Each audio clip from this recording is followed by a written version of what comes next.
Dear students, let us discuss now superposition principle. Superposition principle.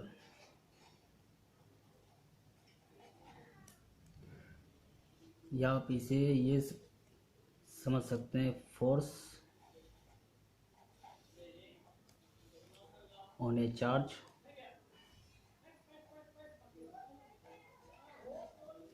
Due to multiple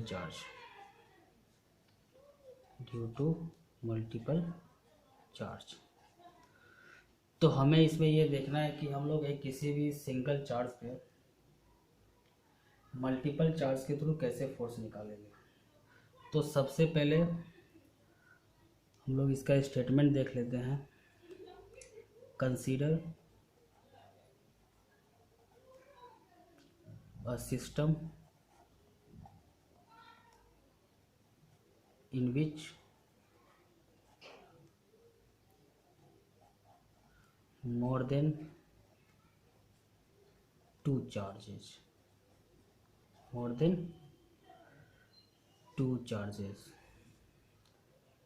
then force on any charge is vector sum of all individual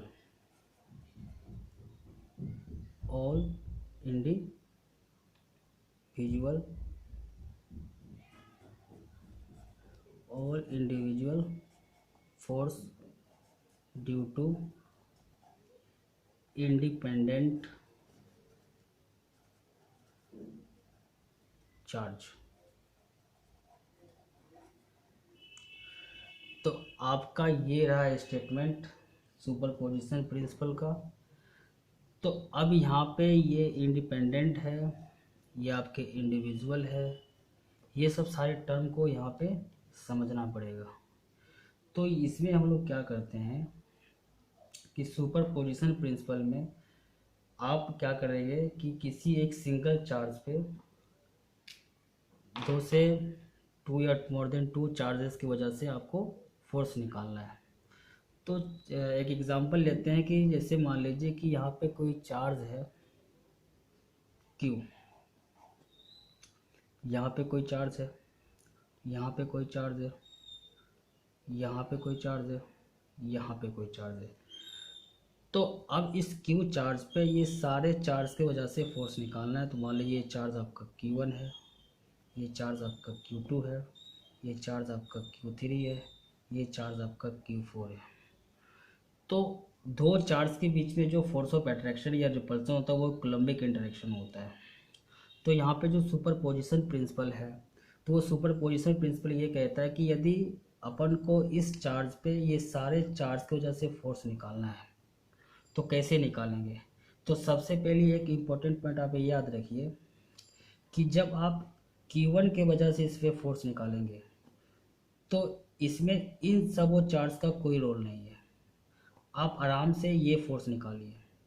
इसलिए यहाँ पर लिखा हुआ independent charge. यदि आप Q2 वजह से फोर्स निकालेंगे तो बस Q2 और Q लीजिए और बीच का सेपरेशन लीजिए, आप Q1 Q3 Q4 को मत देखिए।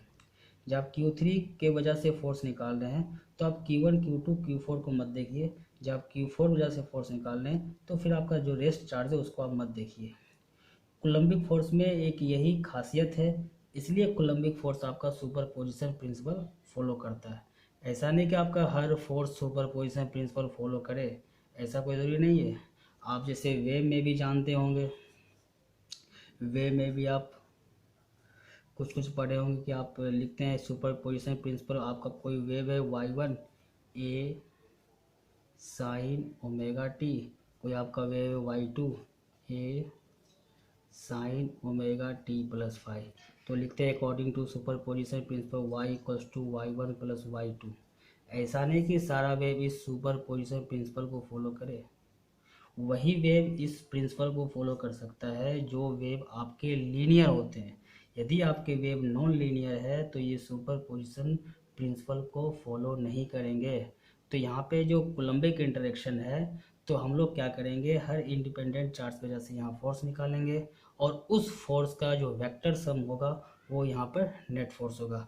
तो मान लीजिए सर आपका ये भी पोलैरिटी पॉजिटिव है, ये भी पॉजिटिव पोलैरिटी का चार्ज है, ठीक है। तो अपन क्या करेंगे, ये सारे फोर्स यहाँ पे देखेंगे ड्यू टू Q1 जो फोर्स होगा, अब दोनों को लाइन जोड़िए, रिपल्सिव फोर्स होगा तो आपका ये फोर्स होगा, इसे आप F1 बोल दीजिए। ड्यू टू Q2 आप यहाँ पर भी दोनों लाइन जोड़िए तो आपका ये फोर्स हो जाएगा, ये आपका F2 हो जाएगा। Q3 तो इसका फोर्स निकालिए, ये आपका F3 हो गया। ड्यू टू Q4 ये भी आप लाइन जोड़िए, ये आपका F4 हो जाएगा। तो आप सारे फोर्स निकाल लिए। जब आप F1 निकालेंगे तो आपको रिवेलिंग चार्ज नहीं देखना है, F2 निकालेंगे तो फिर रेस्ट चार्ज होगा, मतलब कि जो फोर्स निकालना है बस दोनों चार्ज बीच का सेपरेशन। तो जो नेट फोर्स होगा आपको यहाँ पे, नेट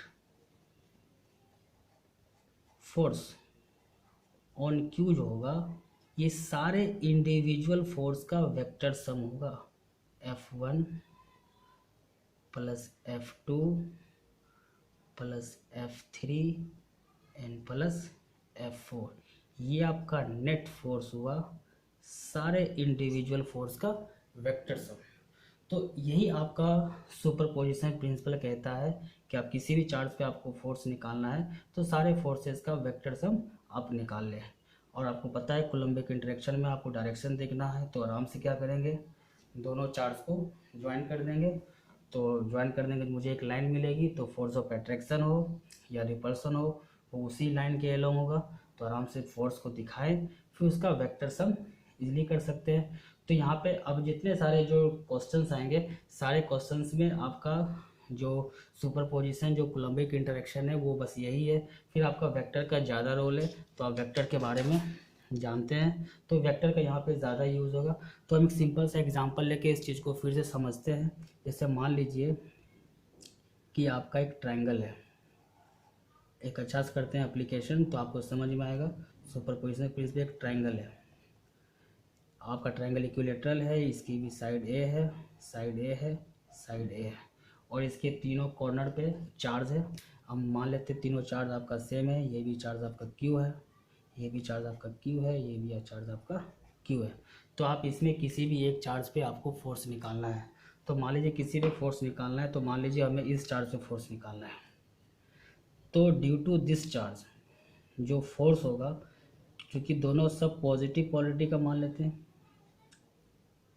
तो ये पॉजिटिव है, ये पॉजिटिव, इसको रिपेल करें, इसी लाइन के लोग रिपेल करेगा तो आराम से ये फोर्स का डायरेक्शन दीजिए। तो ये फोर्स का आप डायरेक्शन देंगे, ये फोर्स मान लीजिए आप F1 हुआ, ठीक है। तो आप F1 निकालिए पहले, 1/4 pi epsilon not Q into Q square over A square. ये अपन क्या लिखे, F1 फोर्स का लिख लिए है मैग्नीट्यूड, डायरेक्शन तो यहाँ पे दिया हुआ ही है, ठीक है।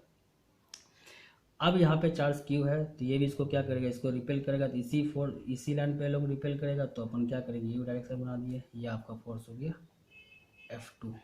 तो यहाँ से आप F2 फोर्स का भी निकालिए मैग्नीट्यूड, तो चार्ज का वही है, डिस्टेंस भी आपका वही है, 1/4 pi epsilon not Q square by a square.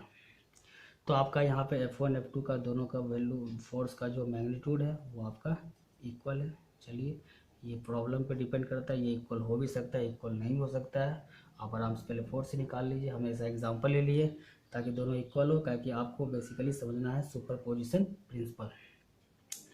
अब ये दो फोर्स लगा, तो यहाँ पर जो नेट फोर्स होगा वो नेट फोर्स क्या होगा, नेट फोर्स F नेट। तो ये क्या होगा, दोनों फोर्स के जो वेक्टर है उनके सम के बराबर, F1 वेक्टर F2 वेक्टर। अब ये प्रॉब्लम आ गया है टोटली वेक्टर का प्रॉब्लम। तो आपको पता है कि आपका दो वेक्टर्स है, यदि आपका ये वेक्टर है, ये आपका V वेक्टर है, ये आपका A है, ये आपका V वेक्टर है, इसके बीच का एंगल आपका थीटा है, तो इसका जो रिजल्टेंट होता है root over A square B square plus 2ab cos theta. तो वही फार्मूला यहाँ पे लगाएंगे। तो यहाँ पे देखेंगे दोनों वेक्टर, ये ट्रायंगल इक्विलेटरल है, तो ये भी 60, ये भी 60, ये भी 60 और वर्टिकली अपोजिट से ये भी 60। ठीक है, तो दोनों 60 डिग्री, दोनों वेक्टर के बीच में एंगल 60 डिग्री है और दोनों वेक्टर आपका इक्वल है, ये और ये। तो सिंप्लिसिटी के लिए आप एक इसे कुछ भी मान लें कांस्टेंट, कोई दिक्कत नहीं है। यहाँ पे हम एक्स ही मान लेते हैं इसे, ये दोनों बराबर ही है कैलकुलेशन के लिए। तो नेट फोर्स जो होगा root over x square plus 2ab 2x into x into cos 60, sorry 160 नहीं 60 डिग्री, तो हो जाएगा root over x square plus 2x square into 1/2, 2 खत्म। आपको पता है कॉस 60 का जो वैल्यू होता है 1/2 होता है। तो हो गया यहाँ पे रूट ओवर 3x स्क्वायर, तो हो गया रूट 3 इंटू एक्स, और एक्स की वैल्यू यहाँ पर दिया हुआ है। तो आपको जो नेट फोर्स यहाँ पे होगा, वो नेट फोर्स की जो वैल्यू होगी, जो मैग्नीट्यूड होगी, हो जाएगा root 3 into a 1/4 pi epsilon naught q square by a square. ये आपका आंसर है नेट फोर्स का। तो देखिए इस प्रॉब्लम में ज़्यादा आपका वेक्टर ही है, तो आप वेक्टर का यूज़ करेंगे, आराम से आप निकाल सकते हैं। और दोनों आपको ये भी पता है कि दो इक्वल वेक्टर्स हैं, तो जो रिजल्टेंट होते हैं वो क्या करते हैं, बाइसेक्ट करते हैं। तो इसका रिजल्टेंट जो होगा आपका, ये रिजल्टेंट आपका इस साइड होगा। तो आप वेक्टर का यूज़ भी कर सकते हैं। आपको वेक्टर प्रॉब्लम सॉल्व करने में आप बहुत चीज़ याद रखते होंगे कि दो इक्वल वेक्टर है ए और ए, इसके बीच का एंगल 60 डिग्री है, तो आपको सीधे पता होगा रिजल्टेंट जो होता है a√3 होता है। तो आप इस कंसेप्ट को यूज़ करके आप डायरेक्ट रिजल्ट लिख सकते हैं, इतना करने की कोई रिक्वायरमेंट नहीं है फॉर ऑब्जेक्टिव पर्पज़ के लिए। लेकिन क्वेश्चन यदि बोर्ड वगैरह में आता है तो वहाँ पे तो आपको पूरे डिटेल से सॉल्व करके आपको आंसर लाना पड़ेगा। तो ये आपका नॉर्मली सुपरपोजिशन प्रिंसिपल से आप कई क्वेश्चन कर सकते हैं। फिर हम एग्जाम्पल लेते हैं, एग्जाम्पल 2। जैसे मान लीजिए आपका एक स्क्वायर है, इसके चारों कॉर्नर पे चार्ज है। मान लीजिए यहाँ पे प्लस क्यू चार्ज है, यहाँ भी प्लस क्यू चार्ज है, यहाँ पे माइनस क्यू चार्ज है, यहाँ पे माइनस क्यू चार्ज है।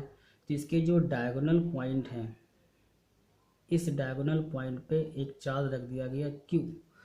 तो अपन को क्या निकालना है, force, find force on Q. तो फोर्स निकालने के लिए तो सबसे पहले हम फोर्स डायग्राम बनाएंगे। तो माइनस क्यू, ये प्लस क्यू है, ये इसको अट्रैक्ट करेगा इसी लाइन के लोग, आराम से डायग्राम बनाइए। और ये माइनस क्यू, ये प्लस क्यू, ये भी इसे अट्रैक्ट करेगा, तो फोर्स का डायग्राम बनाइए। ये प्लस क्यू है, ये प्लस क्यू, ये इसे रिपेल करेगा, ये प्लस क्यू है, ये भी प्लस है, ये भी इसे रिपेल करेगा। तो फोर्स डायग्राम बनाने से ये चला पता कि फोर्स की जो वैल्यू होती है प्रोडक्ट ऑफ चार्ज पे डिपेंड करती है और बीच के सेपरेशन पे। तो यहाँ भी क्यू है, कैपिटल क्यू है, सब जगह सेम है, डिस्टेंस भी सेम है, तो आपके सारे फोर्स आपके यहाँ पे सेम है। तो नेट फोर्स क्या हो गया, आपको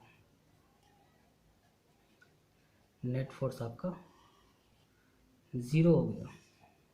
ठीक है, तो इस टाइप से वेक्टर ड्रॉ करने, फोर्स का डायरेक्शन दिखाने से कई प्रॉब्लम आसान हो जाती है, आप आराम से निकाल सकते हैं। तो यहाँ पर एक बार जैसे कि आप चारों जो कॉर्नर पे आपके चार्ज रखे हुए हैं, तो नेट फोर्स यहाँ पे 0 हो गया।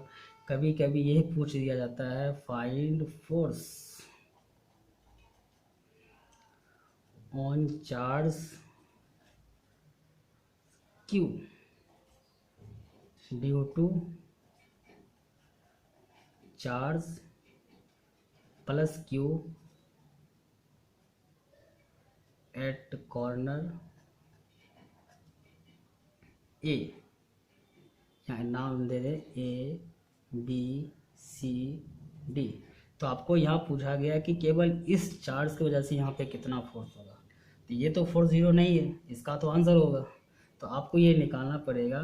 यदि मान लीजिए इसका ये इसका साइड है, तो आपको फोर्स होगा 1/4πε0 Q इंटू क्यू, और बीच का जो सेपरेशन होगा √2a इसका डायगोनल है, उसका हाफ कर दीजिए, √2a/2 का होल स्क्वायर। तो ये आपका आंसर होगा। तो ये भी यहाँ पे फोर्स लगा रहा है, ये भी यहाँ फोर्स लगा रहा है, तो यहाँ पे नेट फोर्स यहाँ पे क्या आपका 0 है। ठीक है, तो यहाँ पर आपको यदि ऐसा क्वेश्चन पूछा गया है तो आप ये मत देख लीजिए चारों कॉर्नर पे साथ रखा हुआ है इक्वल एंड अपोजिट, तो वहाँ पर नेट फोर्स 0 होगा। तो आप नेट फोर्स 0 मत मारिए, क्योंकि नेट फोर्स के बारे में यदि बात करेगा तब 0 होगा। इसलिए क्या पूछा जा रहा है इसका ध्यान देना बहुत ही ज़रूरी होता है। तो इस टाइप से आपके 2 एग्जाम्पल देखें, ये आपका सुपरपोजिशन प्रिंसिपल है, और आगे हम कई प्रॉब्लम देखेंगे। अब इसमें प्रॉब्लम्स के बहुत ही फॉर्मेट होते हैं, उस प्रॉब्लम को देखेंगे और समझेंगे कि सुपरपोजिशन प्रिंसिपल कैसे लगाया जाता है। 2 एग्जाम्पल है, फिर एग्जाम्पल एक और चीज़ है यहाँ पर आप देख लीजिए, वो भी आपको हेल्प करेगा इस प्रॉब्लम को। जैसे मान लीजिए कि आपका कोई चार्ज है Q1, ठीक है, कोई चार्ज यहाँ पर भी है Q2। तो एक इम्पोर्टेंट कंसेप्ट है, आप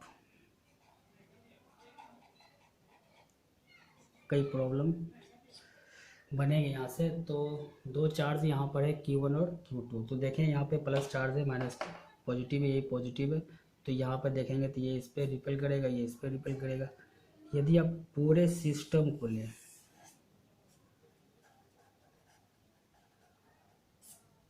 तो बताइए नेट फोर्स कितना हो गया, 0। यदि हम दोनों चार्ज को एक सिस्टम मानेंगे तो नेट फोर्स यहाँ पे क्या हो गया, 0 हो गया।